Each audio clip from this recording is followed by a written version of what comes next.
every community looked different, and were really successful in fighting those off. And now they do a broad range of work around social justice issues. But as we in Oregon are coming up somewhat quickly on a potentially massive and potentially controversial marriage equality ballot measure, we're partnering very strongly with Rural Organizing Project again to go back out in those communities and have this dialogue and to really start talking about it years beforehand, so that as more and more people are able to share their identity, if that is safe for them to do, and talk about the issue. But slowly but surely that shift is going to continue to grow, where regardless of where you are in the state, ideally you will be able to find supportive folks. Just wanted to add two quick thoughts to that. The difference between my being asked by Basic Rights Oregon to go speak to a legislator who was not my legislator. Hi, you're from Hermiston and I'm here to educate you about the needs of sexual minority folks. It's like, you don't live in my district. Fine, hi, bye. And then the second time to go merely as a mentor with someone who lived in that district, who spoke and had the attention of the legislator. I was just there because the person was scared to do the speaking, but I was there to support them and they spoke to their legislator. That made the difference. Second, Lincoln County, that's Lincoln City and the Newport up and down the coast. Several people contacted Oregon Safe Schools in isolation. They didn't know each other. They contacted us separately saying, we're concerned there was a completed suicide, there was a horrific attack on a youth, and concerned what could happen. It was so exciting to, one, show the election results that showed on a recent ballot measure that Lincoln County had been like number 4 behind Multnomah or something and being pretty supportive. And second, I could introduce them to each other. You're not alone. May I give your name to 3 other people I've heard from? Together, they have made the difference. They formed a PFLAG chapter. They've done groundwork, so there are gay straight alliances in a couple of the schools down there. So is life perfect? No. But this is a rural area that as people came to know each other, they became open, either as a sexual minority person or an ally, and then the whole business of people knowing someone. Yeah. Frequently we're asked, did your son experience what you were talking about, was he called faggot in the hall, gay and all that kind of stuff, because a lot of that does still go on.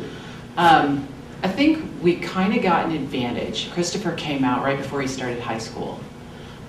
So we got really proactive. We live in Beaverton, and his home school was Southridge High School, which is a big suburban high school if you know anything about it. At that time it was still easier to get into the magnet schools in Beaverton, and Christopher's quite artistic, quite musical.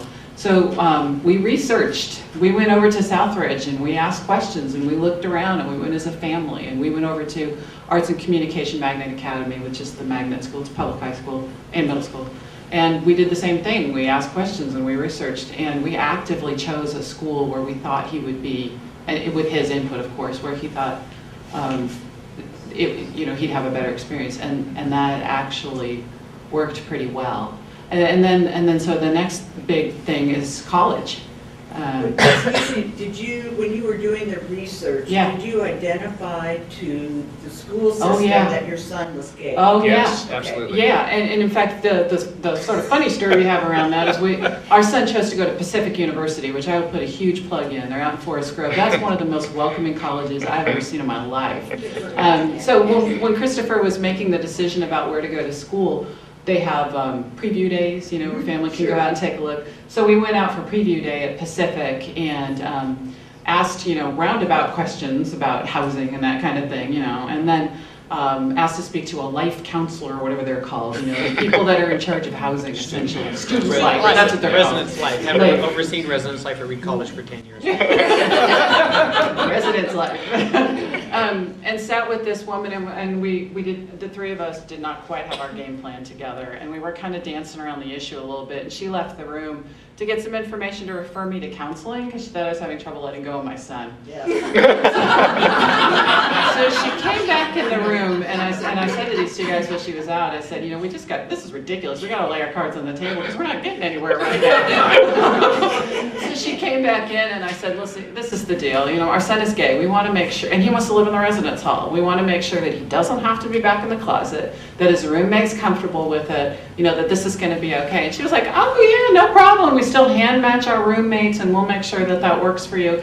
And it really did. It did. Yeah, but I think without us being that proactive and saying, as a united family, here's the deal, our son is gay, we want his roommate to be comfortable, we want to make sure this is the right environment for him, I need to be able to sleep at night, I don't want to be worried about my kid, was a very effective strategy. And I think parents are a little hesitant to be that blunt, but I think it's the key. Around and Even us, yeah, but being, just putting it out there, got us where we needed to be. Do you want to add to that? My younger daughter went to Pacific her first year of college. Yeah, go And Boxers. it didn't work for her. But when she went out there, the girl 2 doors down was very out, very gay, very lesbian, very out. And she said, Ann said she had a great, the girl obviously had a great experience, but they did. Her parents were totally against it. Oh, really? But the girl herself said to the admissions, hey, I'm a lesbian. So they asked her roommate. I mean, they were very careful. That's what so happened in our just, case too. Just one case. Right. That's But good it to was- know. That's that good to know. Pacific was really good about that. Yeah, they have been. And I don't think she had any trouble. From what Yeah. I can tell, or Chris from what Ann hasn't said from the either. dorm life, nobody even, for the most part, blinked. Yeah. As a school counselor, I'll tell you, there are now college guides about Yeah, the there are. schools that are welcoming and gay positive. And I would mention the youth in our faith community who worked on our project and then came out as trans. We, as a faith community, helped that youth find a different high school Yeah. because that student was in a community where there was one high school and the one high school was not handling it. And we helped that student get into a high school in the Portland area that was supportive. And it took a lot of standing on our heads to make it happen, but 2 of us who are counselors in 2 different That's what you schools gotta do. worked on having that happen. And I think that's a fantastic place to end the discussion today. I'd like to thank all of our panelists.